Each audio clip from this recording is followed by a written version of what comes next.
Okay, perfect. Thank you all for joining us today on our annual Chai and Chat event hosted by the South Asian Public Health Association. It is incredible to see so much interest in South Asian public health and specifically in this important topic on intimate partner violence within South Asian communities. I know you all are as eager as I am to hear from our prolific speakers today, so we'll try to keep our introductions brief. Before we begin, as you all may have noticed, your mics are muted for now as soon as you enter the room. We request you keep your mics muted for the duration of the panel discussion. We will have a question and answer session at the end of the panel, at which point you will be unmuted. And as you saw, we are recording this presentation and the recording will be provided to all the attendees after the session. So in terms of introductions, my name is Yusra Yusuf. I use she, her pronouns. I am the president of the South Asian Public Health Association. I'm currently based in Maryland, and outside of my work at SAPHA, I am a PhD candidate at the Johns Hopkins School of Public Health. I'm joined today by my wonderful board at SAPHA, who you see, some of them you see up here. I will ask our board members to please introduce themselves right now. Okay, this is my name is Saman. I am the research chair of SAPHA, and been with SAPHA for about more than 3 years, I guess. And it's been a pleasure working with all these young people and with so much of pro social media and everything. I'm sure you guys are going to really enjoy and delve into our discussion tonight. I welcome everyone, the guests especially, and all the attendees. And we look forward to an exciting evening. Thank you. Now, I'm from Dallas. So I'll go next. My name is Anita Balan. I joined SAPHA recently. I'm based in Washington, D.C.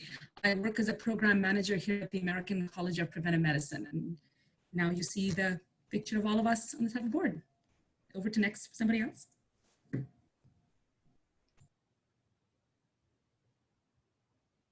Shahrukh, you're muted. Oh.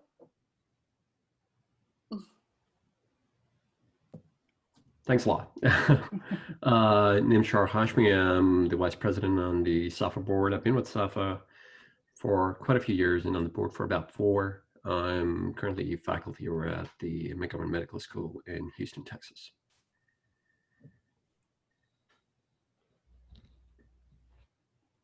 Hi, I can go next. I'm Gayatri. I recently joined SAPHA in 2020, and I am secretary as well as on the communications committee. Hi, I'm Trishna Raunadig. Feel free to call me Trishna. I've been with SAPHA for 3 years. It's been an amazing journey. I'm currently based in Gainesville, Georgia. My background is in ear, nose, and throat surgery. And currently I am just doing my yoga teacher training and getting very, very involved with all the good work that SAPHA is doing. Hi, good evening. My name is Anto. I'm a new member as Gayatri. I joined SAPHA to 2020. I'm in research committee. I'm a population health nurse. I'm from New York. It is a wonderful opportunity to see a lot of public health professionals having the same interest in the South Asian community. Thank you. Hi, my name is Samira. I'm based in New York, and I'm also the fundraising committee co-chair. I've been with SAPHA for about 3 years now, I believe, and it's exciting to see all of you. And hi, my name is Supriya Misra. I'm on the communications committee, and I'm currently based in the Bay Area. Wonderful. Thank you all for introducing yourselves. We have a few other board members who weren't able to join, but they send their regards. All right, so before we bring in our speakers for today, Gayatri and I would like to provide a brief overview of who we are, our organization history, and some of our accomplishments. So SAPHA was established in 1999 by a group of volunteers to raise awareness of public health issues impacting the health of South Asians within the United States. And by South Asians, we mean individuals with ancestry in the following countries of origin and diasporic communities that have settled outside of these countries. In 2001, we were granted 501c3 status as a nonprofit organization. Next slide, please. Between then and now, SAPHA has remained as the sole national organization focusing on health priorities of South Asian communities in the US, mainly through research and education. For example, in 2016, we had released a book titled The Health of South Asians in the US, an evidence-based guide for policy and program development. And we'll also highlight a few instances of our accomplishments in this year in the next few slides. So in terms of, Shar, please go back to the previous slide. We would like to go over our vision, mission, and our values for the organization. So in 2020, as is the case with a lot of other aspects of our life during this pandemic, we as the board found ourselves grappling with our purpose and in this rapidly changing world. We knew we had to think through our vision, think through our values as an organization. We reaffirmed our vision with, while remaining true to our original purpose for better health and well-being of South Asians and the communities in which they live. Currently, that is our vision as SAPHA. And through conversations with our board members and after analyzing our membership surveys and also conversations with past board members, we committed to employing key values of equity, justice, and advocacy in all the work that we do. We wanted to underscore that health is impacted by everything around us, social, cultural, political, economic circumstances of our communities. And to advocate for the well-being of our communities, we needed to take this all-encompassing view of health and public health and also work with other marginalized communities to attain these priorities. And keeping this in mind, our renewed mission is to promote the health and well-being of South Asian communities in the United States through advocacy, through collaboration, and through communication. And with that mission, vision, and values in mind, some of our objectives are as listed in terms of advocating for the health priorities of our communities, fostering partnerships, and sharing relevant and current South Asian public health knowledge and research gaps. Next slide, please. And so now we'll have Gayatri presenting on our committees and some of our achievements in 2020. Thanks so much, Yusra. So we have 4 committees right now at SAPHA. One is the Communications Committee, and they predominantly manage our social media and dissemination of information. We have a Research Committee that looks at recent publications that come out on South Asian health. And works on consolidating that information for the Communication Committee to disseminate. We have a Partnership Committee, Membership and Partnership Committee, that works on fostering relationships with local NGOs, other coalitions, other South Asian organizations across the country. And then we also have a Fundraising Committee that focuses on different kinds of campaigns throughout the year to help SAPHA fund some of its activities. Next slide, please. Okay, so I'm excited to share some of our accomplishments for 2020. We had quite a few things we got done this year. One kind of hallmark accomplishment of SAPHA that I would like to share is under research, we have a SAPHA book that was released in 2016, and it's called The Health of South Asians in the US, an evidence-based guide for policy and program development. It can be found on Amazon, and you can also find more information about it on our website. We also have a forthcoming paper that we wrote about due to, as you all know, the pandemic, and the title of that paper is Unmasking an Invisible Community, Unique Influences on and Consequences of COVID-19 Among South Asians in the US. And you will hear about it from us when it is online. And then In terms of advocacy, we wrote a joint letter, which was signed by over 50 organizations on the federal COVID-19 response in SA communities. We published an organization letter at the beginning of the pandemic to make clear about the public health response. And we've had a lot of social media engagement. We've helped other South Asian focused organizations host events on various efforts. Our partnerships have definitely expanded this year. We have become a member of NCAPA.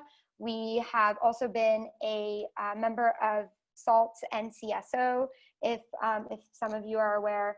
And we have also joined forces with other local nonprofits.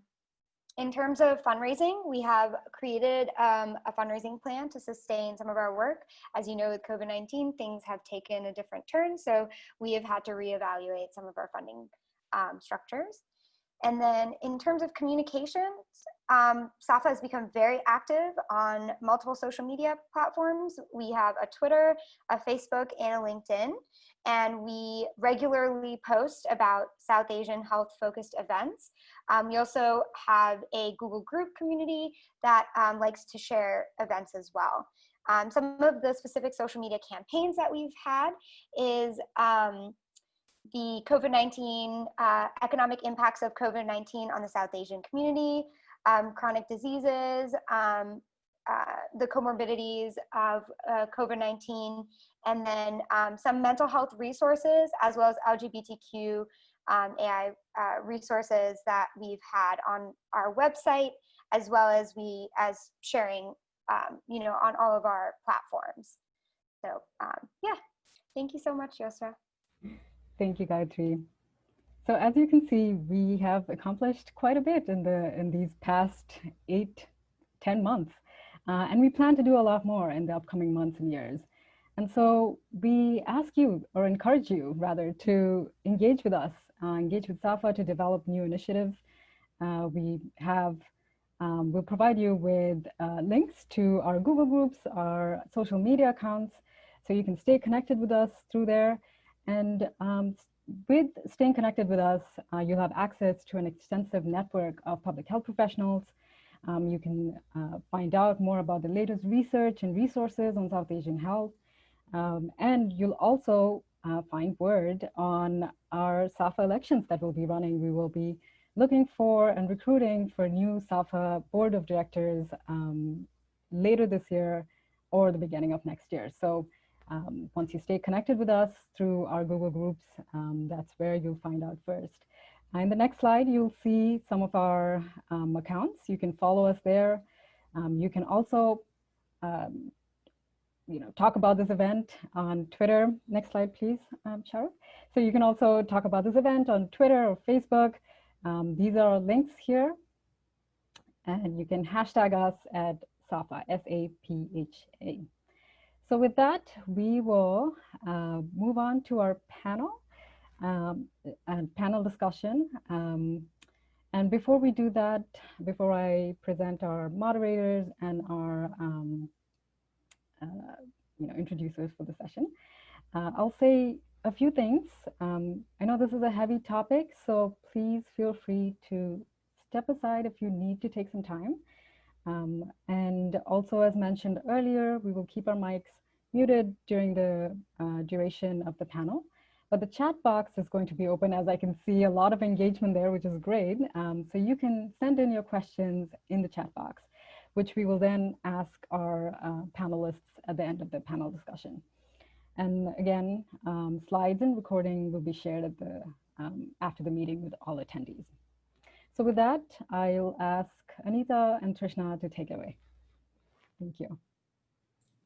Take it away, Trishna.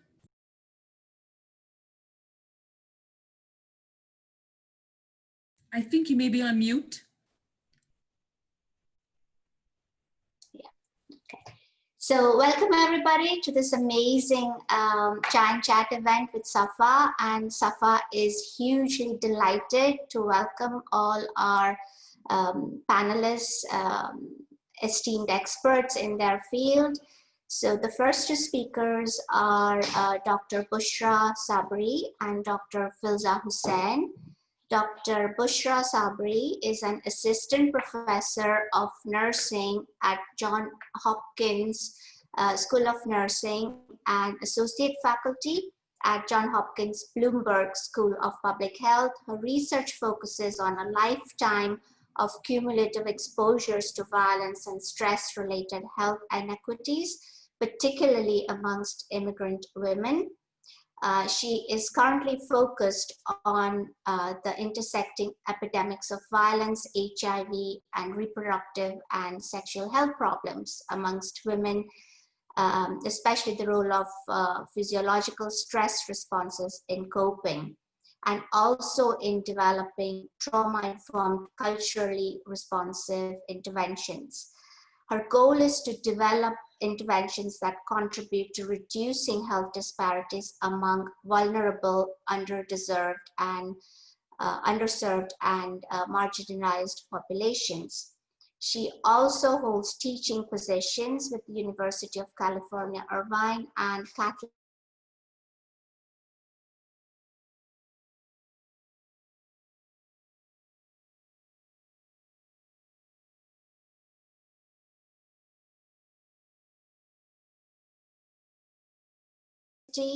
and specializes in consultation liaison psychiatry. She graduated from the Aga Khan University in Pakistan and completed her residency at the Mayo Clinic in Minnesota with a fellowship in clinical psychiatry at Columbia University. Her clinical interests include suicide, personality disorders, and depression and anxiety in the medically ill populations. She also works very closely with the liver and kidney transplant populations. So Dr. Sabri, over to you.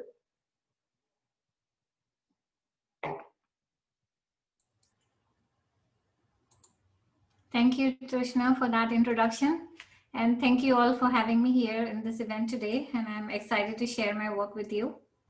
I will first talk about a little bit about my background and career path, and then talk about violence against women related health issues, and then some risk and protective factors for violence using findings from my qualitative work with South Asian immigrant women. And finally, I'll talk about implications of the findings. Next slide, please. Next slide. I was born in India and a social worker by training. And I've been working at Johns Hopkins for about 10 years and area of violence for more than 10 years. And I got interested in violence prevention in New Delhi, India, when I was part of the Women's Study Center and happened to read newspaper stories and the National Commission of Women reports on impact of political, caste, and religious conflicts on women and their families, and this notion of honor of family and community being linked to women, and sometimes used to legitimize violence against women. And then since then, I started my journey in studying violence and its health effects.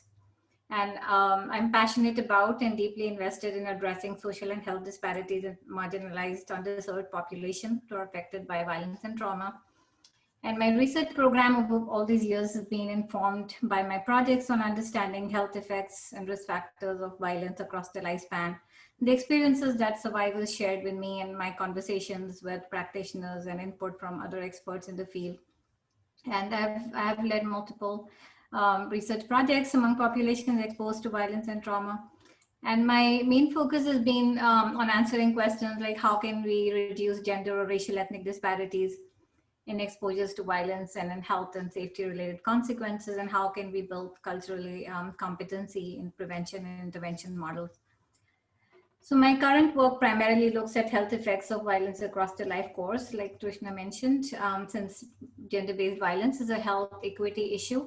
It affects women's health by causing negative outcomes, multiple PTSD, depression. It can also result in premature death.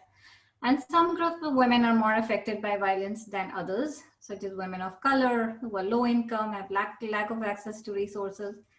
And I'm also looking at how these external factors such as poverty, class, minority status create vulnerability to exposures to gender-based violence, and how these different factors also play a role in vulnerability to poor health outcomes of violence. So it's since violence exacerbates health inequities, important to design interventions that reduce health disparities among survivors from marginalized groups, which includes South Asian women. Next slide, please. I will specifically talk about immigrant women today. Like, why do we need to look at violence among immigrant women? As you know, violence among immigrant women, as among women from other groups, is a significant public health concern and a serious human rights issue. And intimate partner violence is the most common form that we see, where immigrant women are disproportionately effective. In community-based studies, there's not a nationally representative study, but we see where prevalence of violence among South Asians have been found to be 40 to 50%.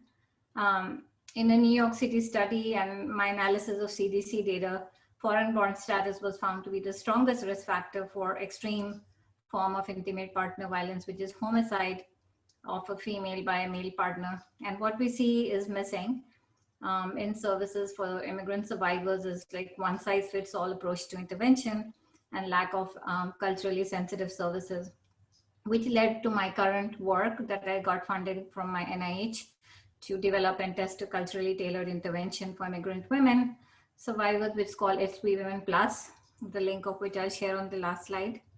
Next slide, please. Here we can see the definitions and forms of intimate partner violence. We'll skip this in recognition of time. Next slide, please. So now I'll provide an overview of risk and protective factors for intimate partner violence based on my qualitative work. So what are risk factors? Risk factors increase the likelihood that survivors will experience threats to their safety. We need to know about risk factors so that practitioners working with abused women can conduct culturally informed, comprehensive risk assessments to reduce women's risk for future violence and conduct tailored safety plans. And one example is risk for future violence associated with patriarchal norms and gender role expectations, where some women, like for example, talk about that women who don't fit the ideal image of a traditional South Asian women are at risk for violence and being isolated from the community. And then we also see family minimizing abuse in the family. Next slide, please. Protective factors are those that reduce the risk and play a protective role. And some factors can be both risk and protective. For example, religion. While for some survivors, religion has been a barrier that prevented them from moving out of the abusive relationship. But others report that religion is a protective factor and source of strength that help women to cope with abuse. The same with formal sources of help, where survivors report mixed experiences.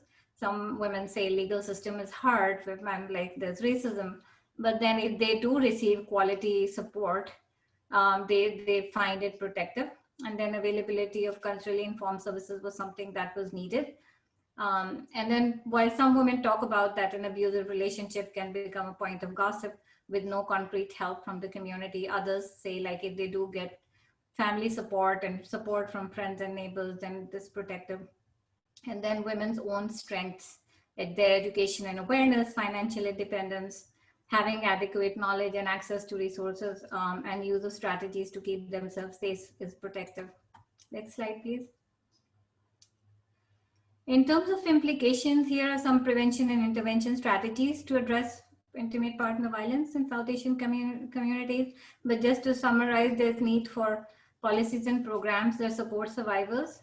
There's need to educate community and families, generate awareness, and promote nonviolent norms around masculinity. There's need to address adherence to norms supporting violence among women also.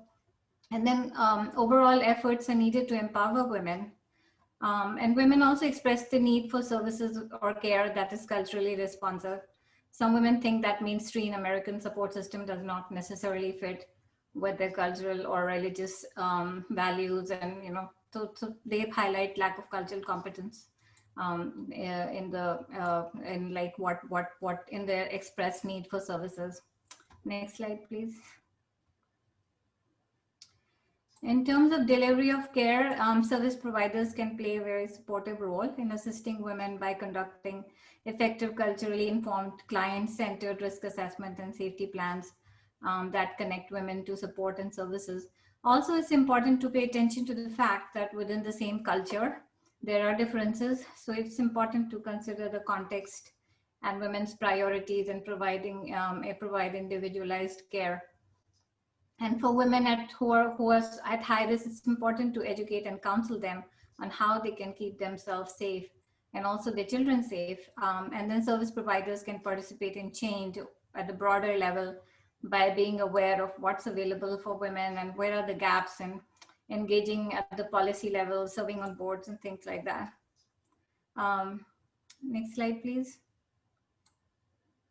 So here's the project I was talking about. This We Women Plus. Here's our website. Here's my email in case people have questions. Thank you. That's it. I think Sharak, we can go to the previous slide. Yeah, I think Dr. Hussain, you're up. I don't believe you have any slides, so you can get right ahead with your presentation. Hi, everyone. Thanks so much for having me. That's correct. I do not have any slides, and I thought I'd take these 10 minutes to really talk about, have a conversation. It's all about having conversation with chai. I don't have chai, unfortunately, but I can certainly have a conversation with you guys. There you go. Anita's got chai for all of us. And so, it's really interesting that I had this opportunity to talk about the role of psychiatry and trends in patients, especially in our community. So, when I was growing up in Pakistan, we have certain experiences when it comes to psychiatry. How do we engage with them? How do we approach psychiatry? Who are the sorts of people who need psychiatric help? And there's a lot of internalized stigma. And unfortunately, that internalized stigma doesn't necessarily go away when we immigrate to other countries. In fact, if anything, we tend to hold on much more strongly to the views that we were raised with. And so the concepts of sharam, right? The concepts of shame, things that happen at home, stay at home, keep your cards close to the vest. What is the community going to say? Dusre kya kahenge, log kya kahenge? All of those are things that are very key when it comes to people interacting with psychiatry.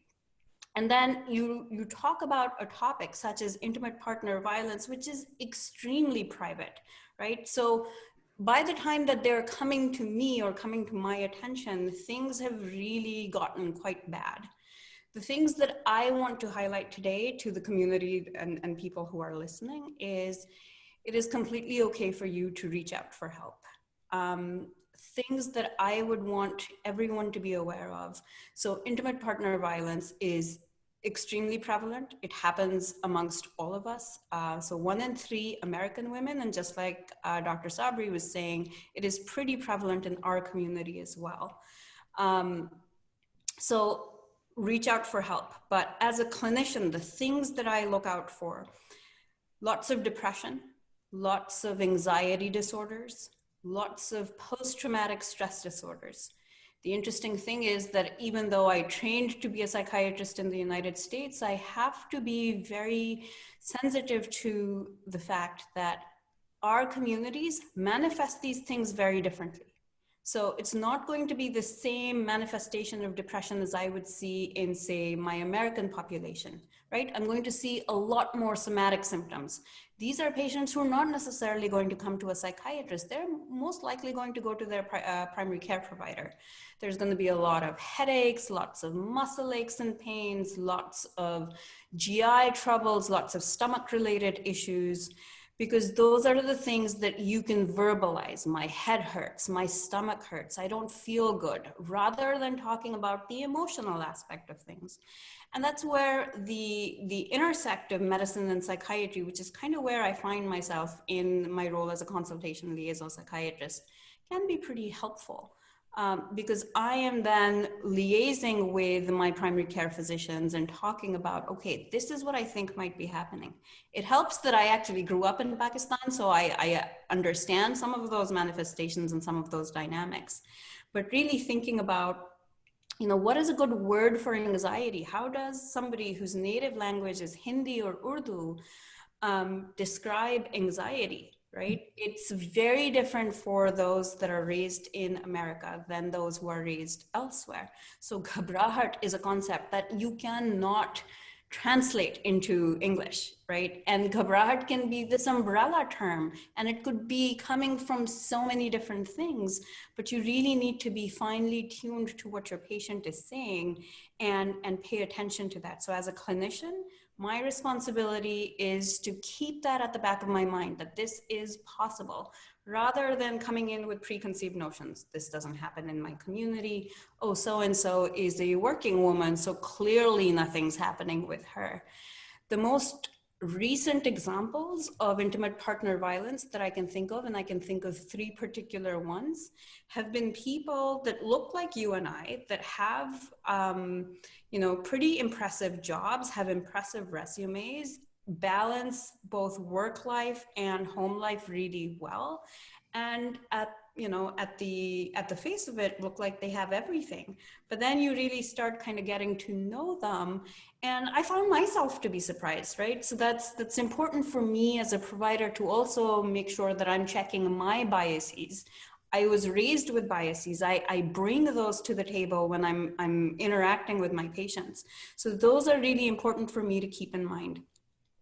And then as a public service message to my South Asian community, psychiatric medications are not evil. They are there to help you. They are not all addictive. They will not change who you are as a person. They are just a mere tool. And going to a psychiatrist does not mean that I am going to force feed you medication. The only thing that I can do is I can make a recommendation, and I can give you my personal and professional opinion. I cannot make you take a medication. So hear me out. Ask me questions, like ask your provider questions, all your fears.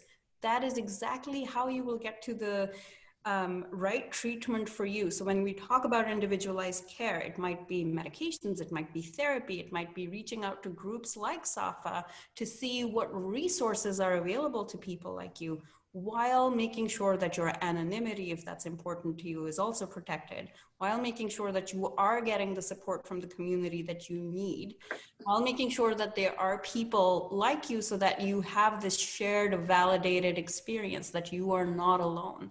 So those are some things that I would really emphasize. Community engagement for people like me is very important, so that I become a resource for these people.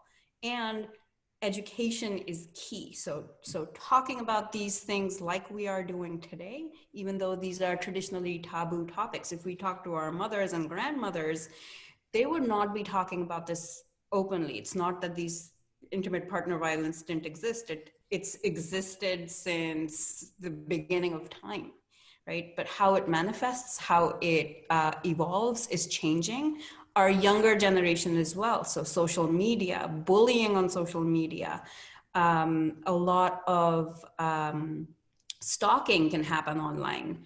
And our younger women, our younger population is exposed to that. The other thing to also keep in mind, we do tend to focus on women when we talk about intimate partner violence. There is a small minority, but there are men who experience this as well. And in fact, there might be couples who are both perpetrators and victims. And so those are things that I need to keep in mind as I kind of work with this population. I need to make sure that it's a safe environment at home. I need to make sure that I am pointing them to the right resources, and I am educating them about what are some of the things that I'm concerned about, what are some of the symptoms to look out for, and what are some of the things that I, as a physician, can do to be helpful to them. So really, I'm not going to go into details. I think Dr. Sabri's presentation was marvelous, and she really kind of hit on some key points. And I really look forward to her projects going forward. But really thinking about the fact that a psychiatrist is your friend, not evil, not gonna medicate the bejeepers out of you. If you are on medications that is making you a zombie, it's not the right medication for you. Go talk to your doctor so that we find the right medication for you, rather than just stop it and not talking about something. And then make connections with your community, because the chances are that there's more people out there who also have the same experiences and can help each other. And at that point, it is 8 minutes into my allotted 10 minutes, but I had actually prepared 8 minutes. So I'm going to stop there. And hopefully as questions come up, I'll be able to answer some more. Thank you so much. So Trishna, we are actually running a little bit ahead of time, and I'll leave it to you as a moderator. Do you want to maybe take a little bit of time, maybe a couple of minutes to take questions now from the audience, or do we want to go right ahead to the next two speakers? I'll leave that up to you. You're on mute, Trishna. So yeah, both those presentations, I think, touched each and everyone's hearts here. Most of us do come from the South Asian continent. Either we have grown up there, born there, grown up there, like me. Well, I was born somewhere else, but grew up in India, and or have children who are born in other countries and have our cultural values transmitted. So I think if anyone wants to comment, the empathy I felt, especially as a medical doctor with Dr. Hussain, I have seen several patients brought to the clinic. I'm an ENT doctor, so they come with things that are hard to diagnose, like vertigo or tinnitus or nasal congestion, just like Dr. Hussain said, headaches, you know, and they are brought by the very people who are perpetrating the violence. And these women, more often than not, have actually been brought over from the subcontinent. So their English speaking skills are limited. They have a whole new environment to deal with. They have to, or they're forced into the culture that is being, driven back home, housewife, child rearing duties. So how does one deal with that? Or Dr. Hussain, how do you deal with that? And Dr. Sabri, how would you advise somebody in that situation to seek help? I think you raise a very important point that a lot of our women are actually coming in with people who might be perpetrators of that violence. So, you know, the golden rule in psychiatry, no matter who I'm seeing, is even if they come in with people, always interview the patient separately, right? So excuse whoever's coming with them, make sure you have interpreters if you don't speak their native language.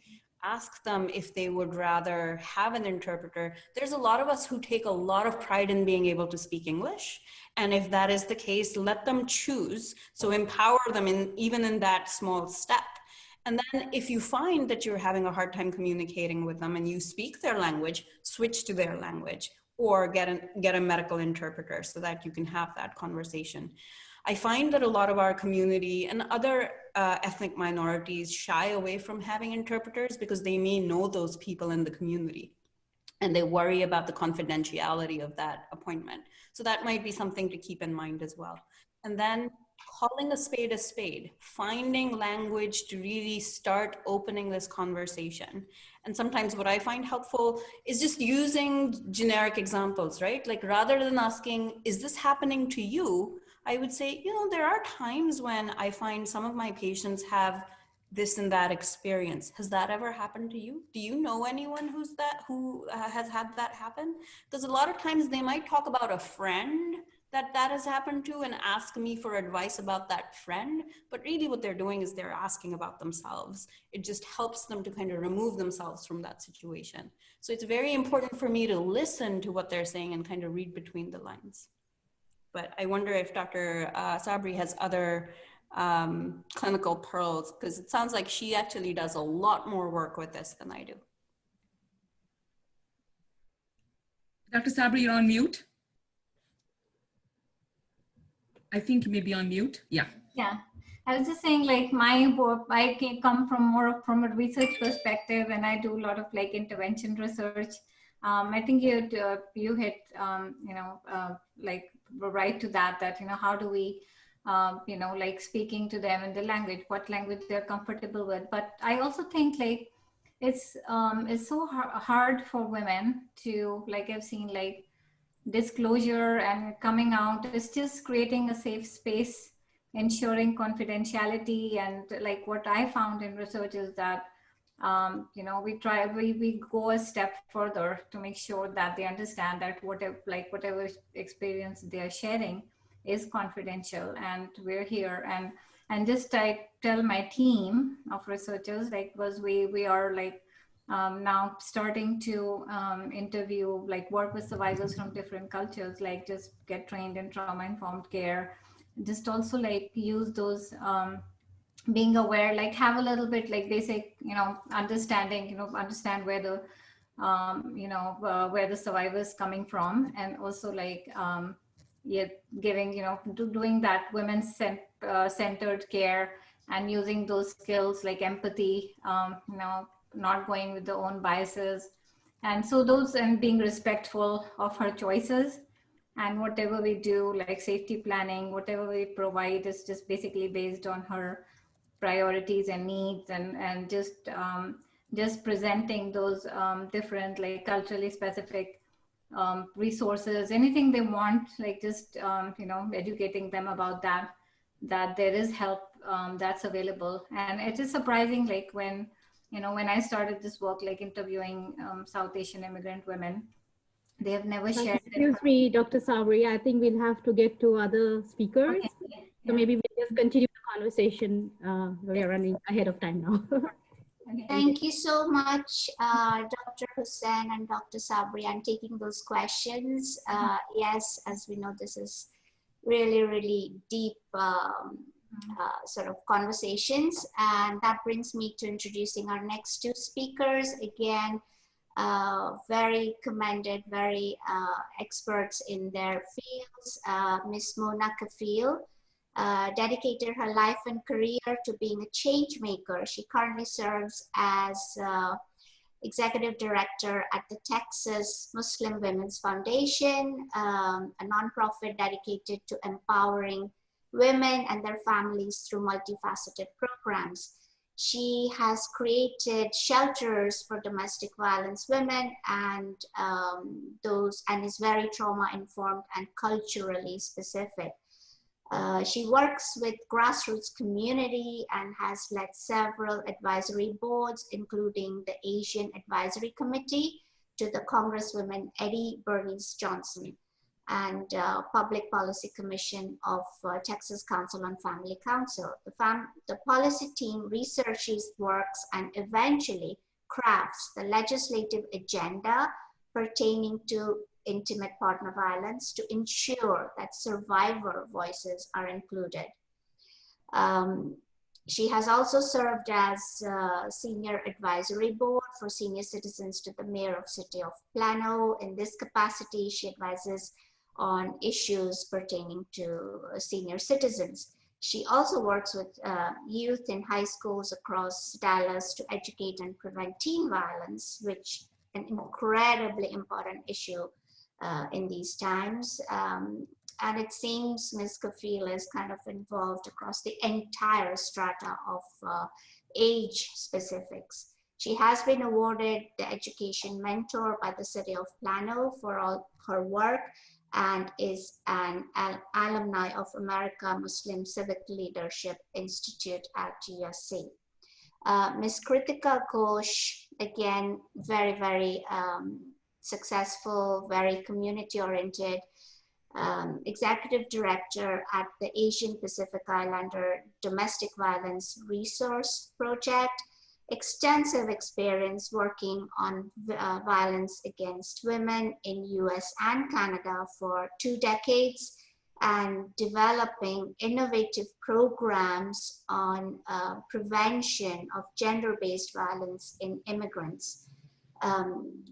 Very, very grassroots level of community engagement, developing policies and managing programs that have been developed. In New York City, Kritika co-founded the Shakti Peer Group. Shakti, for those attendants who don't know, means power.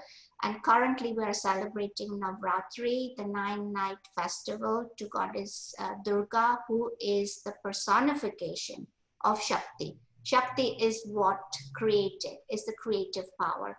So, that is involved with gender-based violence in South Asian communities. She has worked extensively with hate crimes, with Asian American Legal Defense and Education Fund, and is also a board member of Andolan, which means revolution. It's an organization for rights for South Asian workers. And then she has worked through Sakhi, meaning friend, and Manvi, means humanity, in ending gender-based violence. She has been recognized by several organizations across the board and was Person of the Year in 2017 for Motherboard magazine. She has achieved her education from America as well as London. And I think a lot of us will kind of connect with Kritika at the Bollywood level. I think she is a walking encyclopedia on Bollywood. Thank you. So this is Mona. Thank you, ladies, and happy Navratri to all who celebrate. May this be a blessed day and beginning of hopefully a meaningful year for all of us. So congratulations. My name is Mona, and as you know, you have seen that I work in the domestic violence space, and this was not by my education. This was through volunteering and coming into this country. I am a first generation immigrant and moved here in 2000 when my kids were really young. And the organization Texas Muslim Women's Foundation was very young at that time, and I wanted my daughter to volunteer because they had a very robust youth program. And then, as they say, is a history from volunteer to board to staff. You know, once you get into a nonprofit world, it kind of you stay there. So that's how my story is. But then what I did was once I went into the staff, on the staff side, I made sure that I educate myself a lot on nonprofit, so that, you know, they can get some help however they could. So I've been with the agency for past 11 years and out of 15 years. So this organization is a 15-year-old organization. And the founders created this organization on the aftermath of 9/11. And I think that was a community trauma that everyone, the founders had also gone through after 9/11. And out of that, I think 26 women sat down and started to see where the community was heading into. The trauma, the children were going a lot into bullying, and what they felt was that their faith, their culture has been hijacked, and these ladies had somebody else telling their own, giving the narrative. So I think that was one of the reasons why they said we need to come up under one umbrella and see what are the issues that our community is facing. And domestic violence became number one, because when these ladies went back into their own community, asked around, they started to find out that a lot of survivors were going back to their abuser and not reporting the violence for 2-3 major reasons. One was, well, now if we go to the mainstream shelter, how would they understand our language? How would they understand our dietary needs? We have no idea. And how would we explain, because right now, Muslims are the way they are on the media. So this will be a confirmation bias for everyone else. So a lot of women were not coming out. So that is the reason why TMWF and the founders felt that we have to give them a platform and we have to establish a shelter.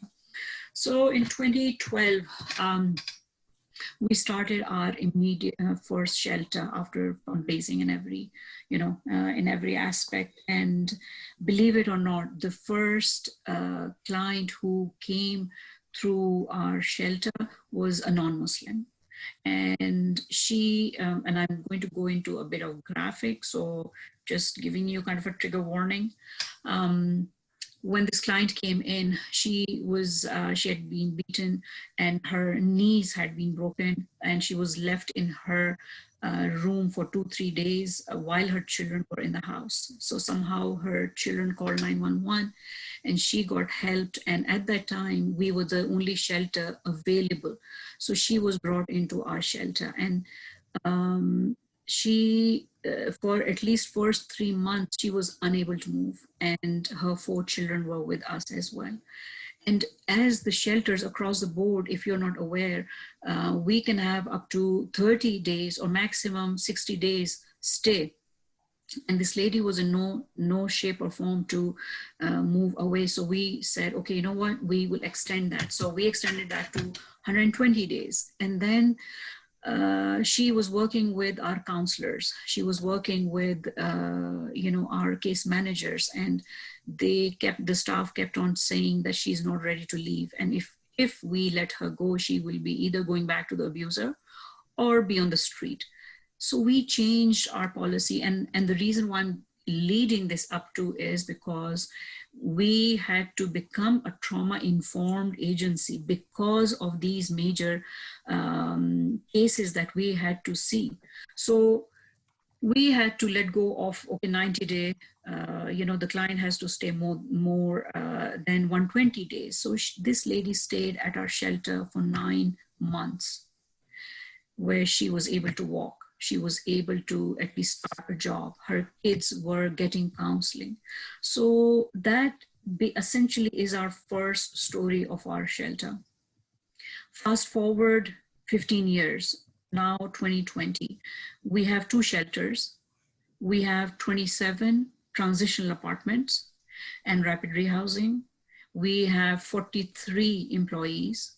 And amongst those 43 employees, we have 15 plus languages spoken. So that is the community need. We have grown based on what the community needs. In 2016, we were turning away almost 40 clients a month because of lack of space. We were running out of space at the shelter. So based off of that, we had to create a second shelter so we could house these women. So this is an direct response to what the community has been wanting. And you heard from speakers that 1 in 3 is the number of women going through personal violence. Not only that, 1 in 7 men. So these are numbers in USA. So it's not just women going through violence. 1 in 7 men, they go through violence as well. So by 2014, we realized that we are not like any other mainstream shelter. Our clients have to stay longer. We have to make sure that we understand the trauma, because a lot of times domestic violence is not the only trauma. First generation immigrants, if somebody has come through different countries, maybe as a refugee. So there are multiple traumas that the client who comes to us is facing. So we may not be able to help them within a certain time. So we were able to start an active 4-year research on what is trauma informed, and create our agency, or make sure our agency is a trauma informed service. So we started this project in 2014, and this is Anita is sharing the toolkit that I think you can request, or you can actually go on our website and download a PDF. This is a result of 4 years of research, and the research was why is there a need for any agency, a domestic violence agency, to become a trauma informed. First 2 to 3 years was designing of the program and understanding the need. And like I said, this one client that I talked to you about, we had like several clients that we had to solve, or we had to work with them through the lens of trauma informed. And like Dr. Hussain said, to our offices, men and women would come, and they would come to get rent support. And then while the husband is sitting there, the wife would pass a note to one of our case managers or somebody while going to the restroom that she's being abused by this husband. So we have clients after clients who would not disclose that they're going through domestic violence. They would come for a separate reason. And then, because with us, with South Asian or women of color, a trust building is the first thing. We cannot share anything. So trust building with our case managers, trust building of this is going to be confidential because, you know, my in-laws volunteer in this community. So those were some of the things that we established, that, you know, the confidentiality part. So a lot of women would come for primary reason being rental support, low income, food needs, those kind of things. So we realized that we have to really work on the trauma care. So first thing we did was did a need assessment with the clients. Second was, is our agency ready? So we had our staff being trained on trauma informed, and you can go into a few of the pages here and how we had our staff trained on trauma care, and what was the result at the end of that research. We did a lot of focus groups on the research. So just generally speaking, I think if you look into this toolkit, it's a very hands-on, and if you work at an agency, this is an excellent toolkit for you to implement amongst staff members, amongst for the clients as well. So we went to a point where every year we have our board members being trained on trauma informed, because our board members are the first responders a lot of time, because they're out and about in the community, and a lot of women, as you know, will not call a hotline. They will go into their friend and their friend and their friend, and you know that the board member is there. So they had to be trained. So we train our board members as well on trauma informed. And then we also ensure that the new staff members, whoever joins the team, they go through a rigorous training. A couple of things that I do want to bring in from the client's perspective, that our organization is open to everyone. There's no discrimination. It was founded by Muslim women. However, it is open to everyone. We compare this to Catholic charity or Jewish family services, because the ethics or the values that a Muslim woman brings into this kind of work is what is being shown. And however, domestic violence knows no boundaries, no age, nothing. So the shelter and our services are open to everyone. And in fact, I'll give you an example that many times we've had women from different churches and they have reached out to us. And a couple of them I remember, because this lady would not call hotline, and I received that call, and she said, I cannot speak about my husband who's abusing my daughter, and he is a really well-known person in the church. And if I breathe a word, I will be out of that community. So there's no way I'm going to share this information. I can share it externally with you. And I do read that you speak my language. So I think I will be comfortable coming to you for help rather than going back into my own church. So we have seen so many scenarios over a period of time. And one thing that I when I train or the law enforcement, or when I go and speak to other shelters, one of the things that we have changed, when we call domestic violence, in our community, we call it family violence, because there are so many women who will come being abused by their mother-in-law, by their sister-in-law, brother-in-law. So for us, for the mainstream Americans, this is an alien concept. They will not understand, because why would you go through an abuse by your mother-in-law? But we, in our culture, for us, I think the extended family is as important. And a lot of times, mother-in-law are the perpetrators. They will. Dr. Kafil, this is a fascinating conversation, but if you can wrap up in a minute, we'll come back with some specific questions for you if we can on this report. Thank you. my one last example, that mother-in-law will tell the daughter-in-law that, you know what, I've dealt with this abuse all my life, so what's wrong with that? Be brave and deal with it. Right. Done it. I'm surviving. I'm fine. So those are some of the very our culture stuff. This is not mainstream, and the shelters, the mainstream shelters will not understand that. So here, I'm open to questions and comments. Great, thank you. We've got a lot of questions coming, so please go ahead and sharing the questions in the chat box. We'll try to take as many as we can. And last but not the least, Kritika Ghosh is going to bring us home. Go ahead and take it away. Shahrukh, I think you can begin sharing her slides. Thank you. Sorry. Hi, everyone. Thank you so much for inviting me to speak tonight. Excited to share space with so many amazing people doing work around ending gender-based violence. I'm going to just start off talking a little bit about me and my background and how I came to do this work. You can go to the next slide. I was born in India and I moved to the US at the age of 13, many years ago. And I use she and her pronouns. So obviously I'm an immigrant woman, I'm a queer woman of color. And I started doing community organizing work out of college where I lived in New York City. So I started mobilizing and working with South Asian domestic workers around workers' rights issues. At the same time, I was also working around gender-based violence with local nonprofits like SAPHA and Manavi, which were in New York and New Jersey.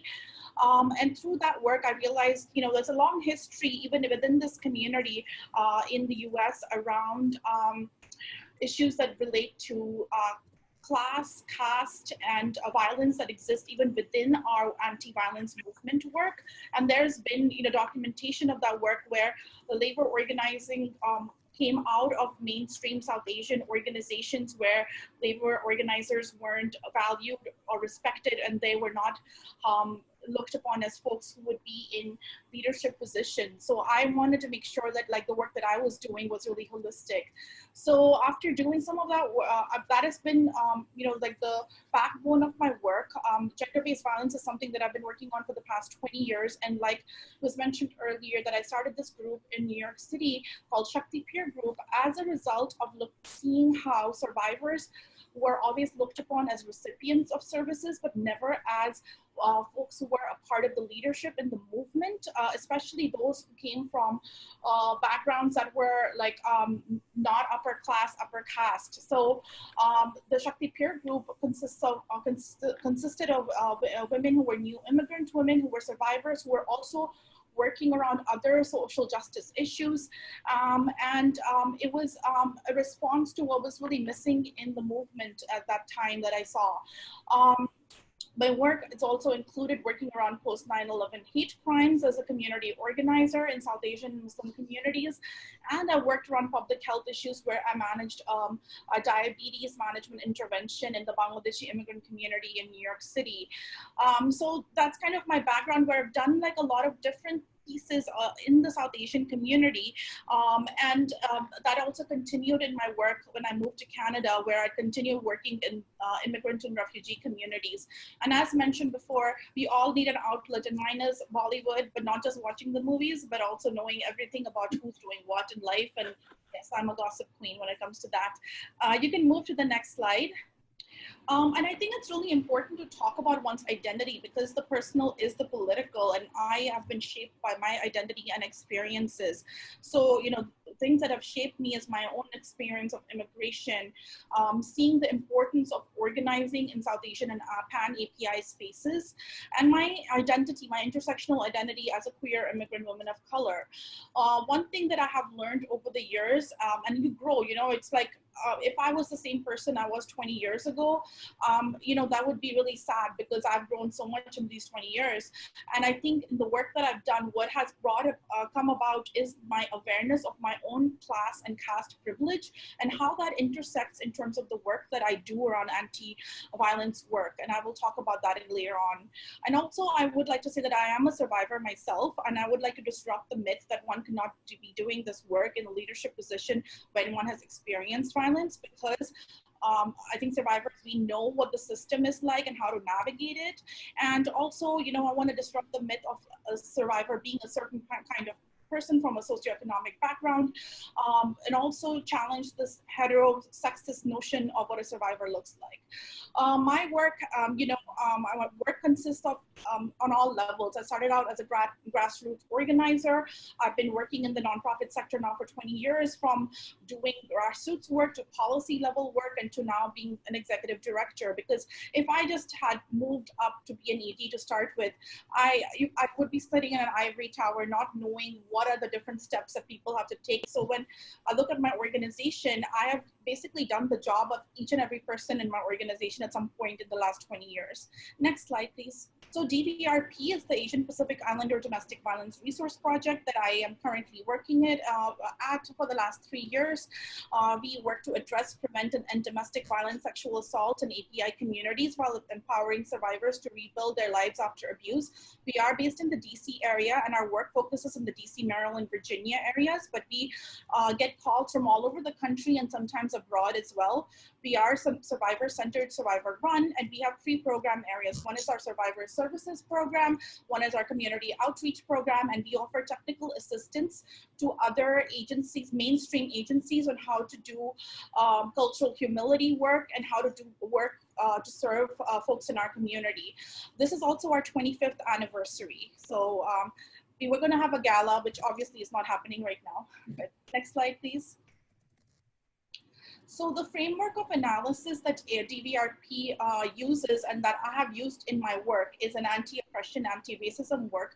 And I think it's really important to mention that, because we could all of us who do DVSA work are coming from a different framework of analysis, right? You could be doing different work, you could be looking at DV from a different perspective while working in the same sector. So ARAO, or anti-racism, anti-oppression analysis starts from the premise that privilege and oppression exists within society, resulting in an unequal access to power.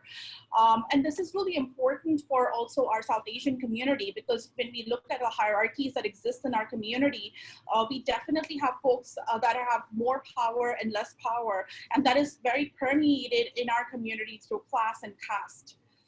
Next slide, please. Also, our work is survivor-centric, and like many of my colleagues have mentioned, this is something that is really important to have in DVSA work, because that means that we have survivors in positions, leadership positions on staff, on board, and as volunteers, and that we don't just come up with programming thinking, oh, this is something that should work, but actually developed on the basis of the needs of survivors. Also, it's important to build leadership of survivors through our work, and we're looking at long-term change, which results in systems change and not just on an individual basis. Next slide. So this is a quote by Kimberly Crenshaw, which I think is really important, because she coined the term intersectionality, right? And it's, if we aren't intersectional, some of us, the most vulnerable, are going to fall through the cracks. And this is something I think we see in a lot of communities of color in particular, including the South Asian community, when it comes to service provision. Next slide. So I'll talk a little bit. I was asked to talk about intimate partner violence in South Asian LGBTQ communities, because that's something often missing in these discussions, and it should be a part of our discussion regardless. I'm glad that I was asked to speak about it. So as we talked about, intimate partner violence exists in all communities, including the LGBTQIA communities, and and obviously, oh, I have 2 minutes left. Okay, so I will say that, I hope these slides are shared with you, but there are statistics that show how, the LGBTQI community has experienced the same, and at some points, higher levels of violence. But when it comes to our South Asian community, there is shame and stigma, both of IPV and our sexuality and orientation in our communities, which often leads to barriers for supports and services. There's also high rates of homelessness and suicide in the LGBTQ community in general, which permeates to the South Asian community. And I would say one thing that's really missing is that mainstream and culturally specific communities have not created safe spaces to support queer and trans survivors. So if I, as a queer person, wanted to get support and around these issues, I would probably be sent to a mainstream agency because there isn't anything specific to our communities in most even large cities. So this is something that we really need to discuss. There's a lot of organizations that do a lot of like cultural programming when it comes to LGBTQ, like this, or in each city there's like a Tripon or a Kush when it comes to South Asian communities. But we need to discuss these issues within our sub-communities and develop spaces for support as well. Next slide, please. One thing that I really want to also mention is caste in South Asian communities, because it permeates through our communities, our work, and the way that we provide services and how to whom we provide services. There is, I would highly recommend going to Equality Labs, their website, and reading their report, Caste in the US, because a lot of people think that casteism is something that exists back home in South Asia, but this report shows how it exists and permeates our life in the US. There's also a lack of representation of Dalit, Bahujan, and Adivasis in leadership positions of South Asian nonprofit organizations, including those working on domestic violence. And also, I think it's important to recognize how there are festivals that we celebrate, like Diwali, Holi, Durga Puja, which, I'm a Bengali and it's such a big part of our community. And that is without knowledge of its casteist background. So I think we need to re-educate ourselves. I would also like to say that, let's go to the... You can go ahead and wrap up. Please go ahead and wrap up. Okay.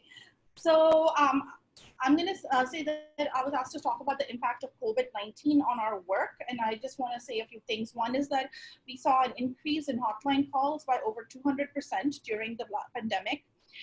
And we have been obviously working remotely to meet our community's needs. And we're seeing different forms of violence, including how stimulus checks are being withheld for survivors by their batterers, lack of technology, access to technology, and there's such a need for emergency survivor funding because right now it's so difficult for survivors to access safe spaces, including shelters.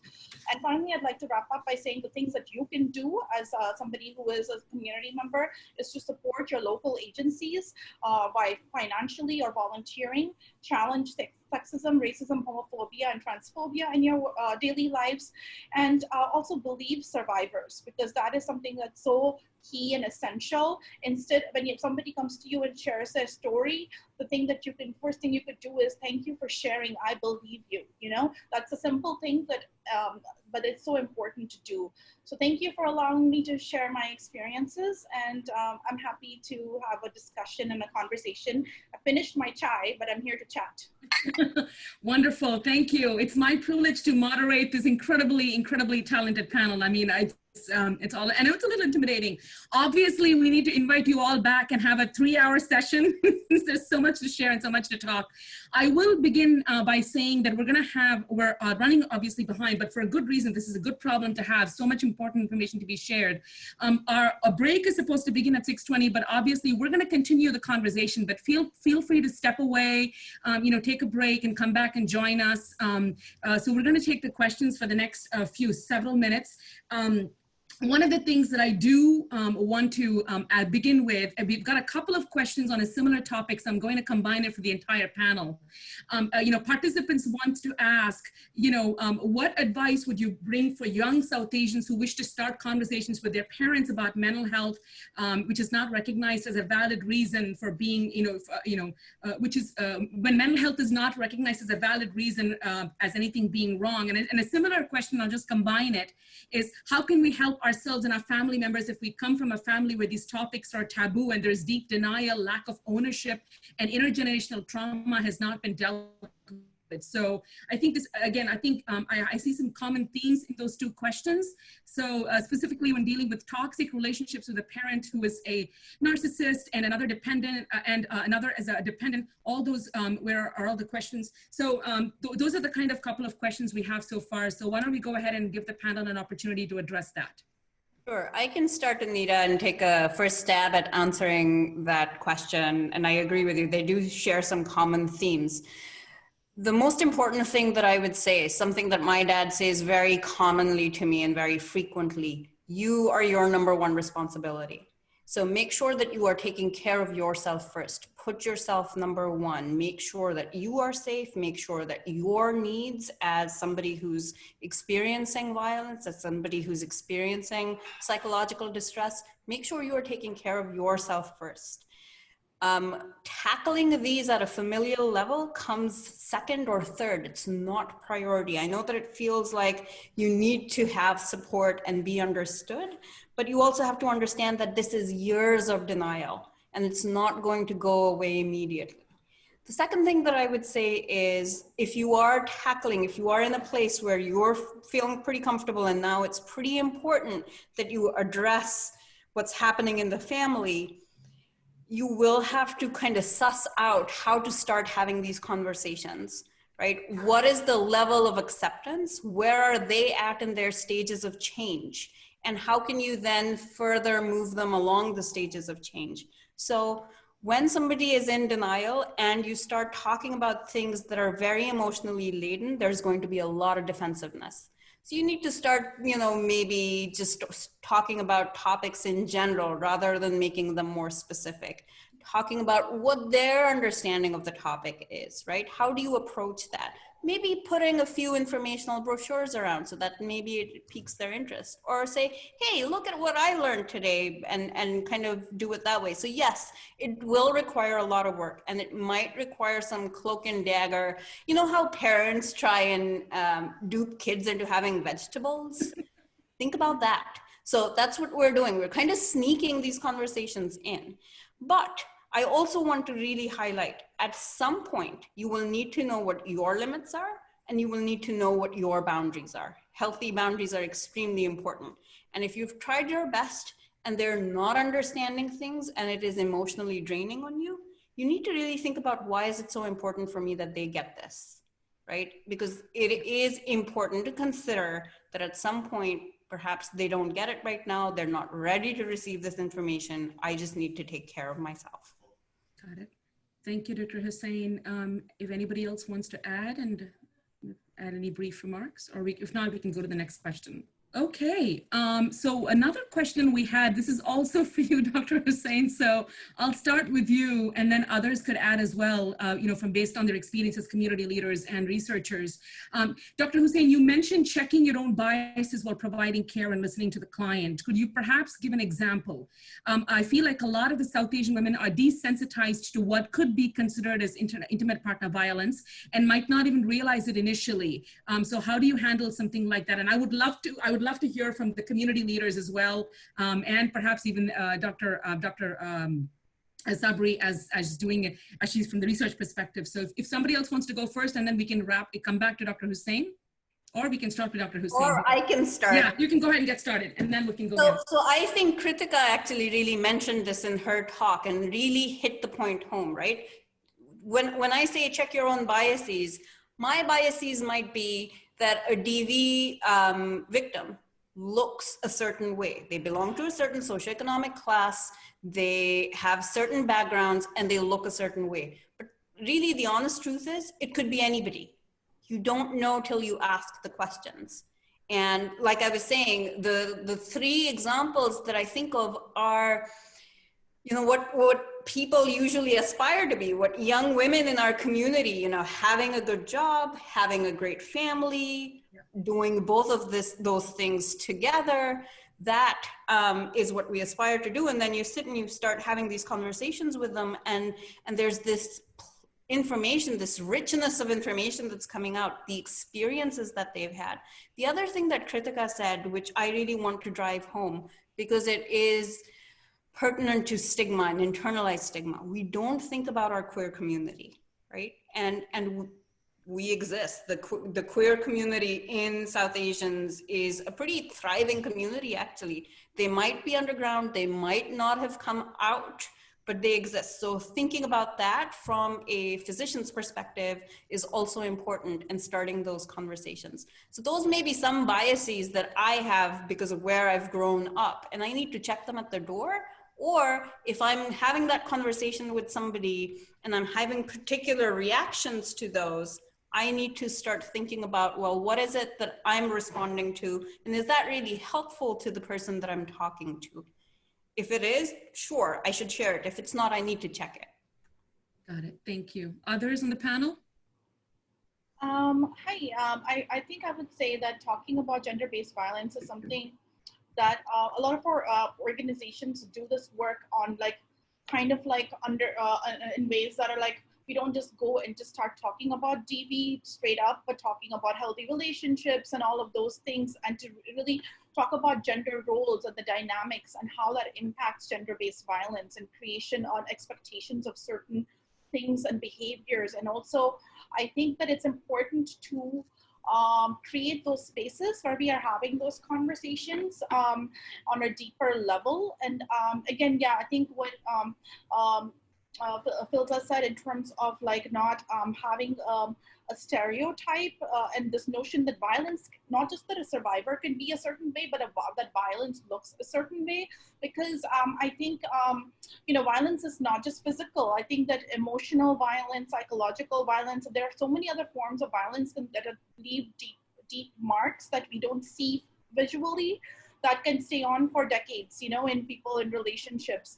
So I think a lot of things that are there, also dismantling notions of like expectations that like a woman in particular can only be happy if she is married with children, those expectations that permeate even in the South Asian community here in the second and third generations, you know, and that also exists in the LGBT community, because oftentimes we learn about relationships by looking at, you know, looking at straight couples, and that permeates into those expectation and boundaries that we don't have. So I think that really having, I think like, and also I think I would like to say that for me, I've done work with a lot of like our aunties and who have been amazing forces of change, because a lot of times people feel like it's only the youth that are like, oh, out there, social media, blah, blah, blah. But, you know, the Shakti peer group, I was like the youngest person there when I created it, and everybody else was like, you know, much older to me. And these were the ones going in the communities and reaching out to their social networks and talking about gender-based violence, you know, but it wasn't like immediate. It was a process after like training, discussions, all of that. So building those relationships with community members is also key, because if you just go in and be like, violence is wrong, stop this, you know, people are just going to roll their eyes and move on. Got it. Ms. Kafil, would you like to add anything? Yeah, I think in this kind of work, you have to build alliances. Whether you don't have a choice, you have to bring men on board. You have to bring faith communities on board. No matter how, there's more than one way to have this conversation with each one of these groups. You have to bring everyone, whoever you can get, and have a tribe.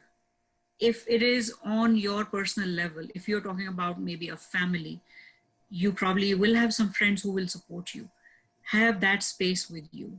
And if you are working in that community, build alliances. That your self-care is as important. So if you don't have alliances in this space, the burnout rate is so fast, so high, that nobody else will be able to benefit if you don't take care of yourself and you don't bring allies to the table.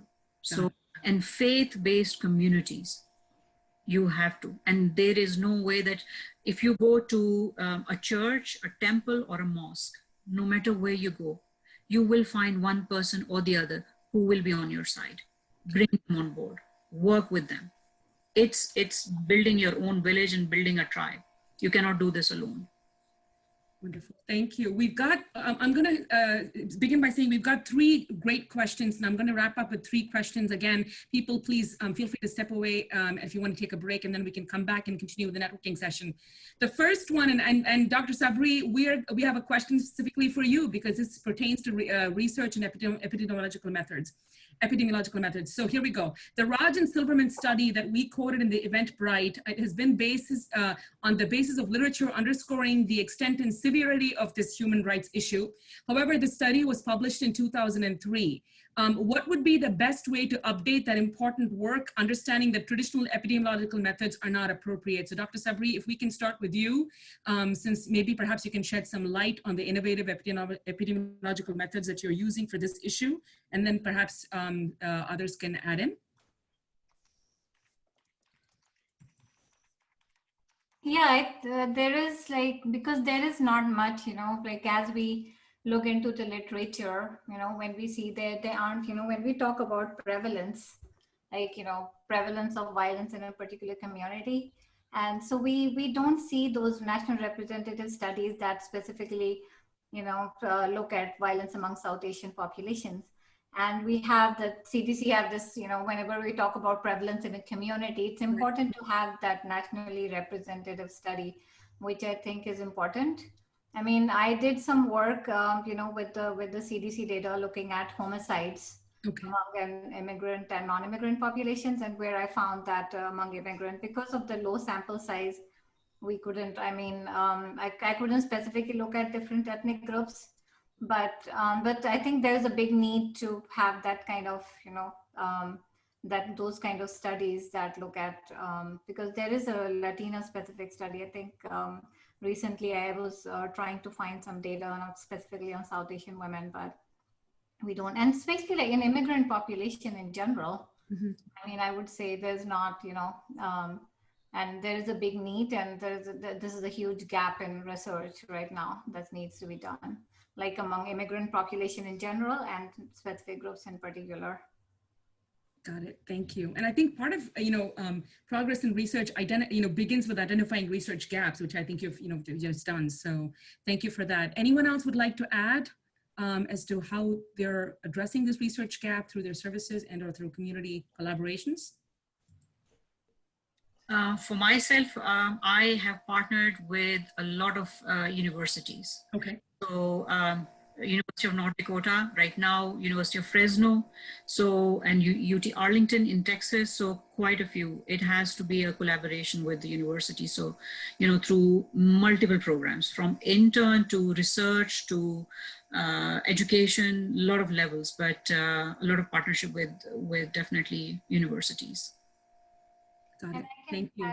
Add one more thing, like in my study, which is like looking at different immigrant groups, and it's a national level study where it's like we have more than 1,000 women, and from then different immigrant groups. But I mean, I could look at like some specific factors within that population, validate some instruments, but it's again, it's like not a prevalence study, which again, there's the gap in that way. Got it. Got it. Okay, we have another question. As SAPHA as a public health association, it is important to recognize prevention as paramount for health and safety and ultimately equity. Because men are sadly disproportionately represented as perpetrators, how do we address the fundamental causes embedded in patriarchy, and what role should men, if any, play in redefining deep-rooted social and cultural norms resulting in intimate partner violence, domestic violence? How might they be included in an upstream approach?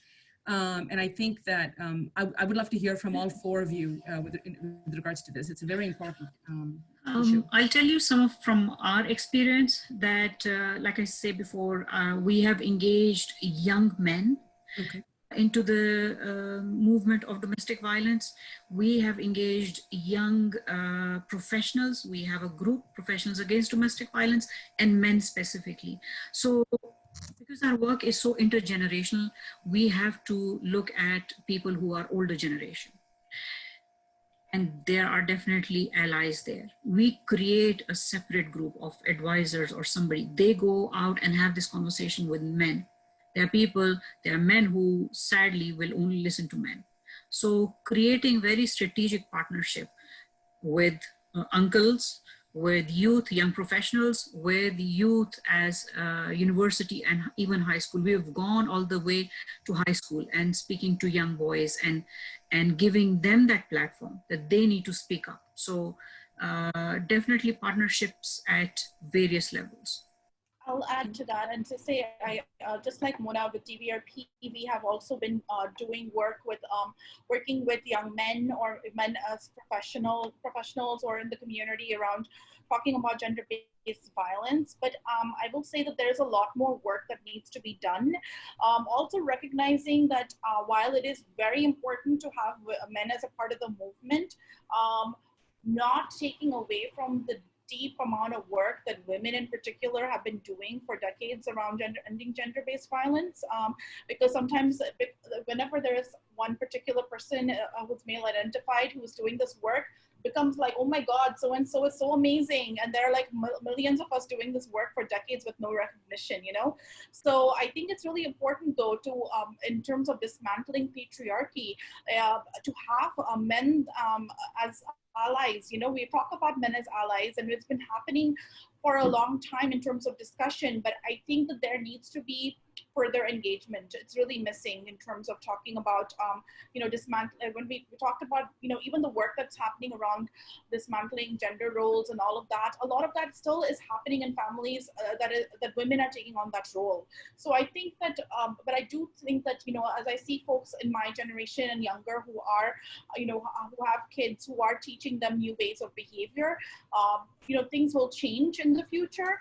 But I think that this is a long-term, you know, need, and it's not going to suddenly, you know, and despite all our efforts of community organizing, education, all of that. I mean, I can come up with a million strategies. It's not going to change tomorrow, but there is work happening, you know. But oftentimes it gets other work gets prioritized over gender-based violence, and I think the gender-based violence should be a sphere that is permeating all the movements that we're working in. Got it. Thank you. So unfortunately, this is all the time we have for questions.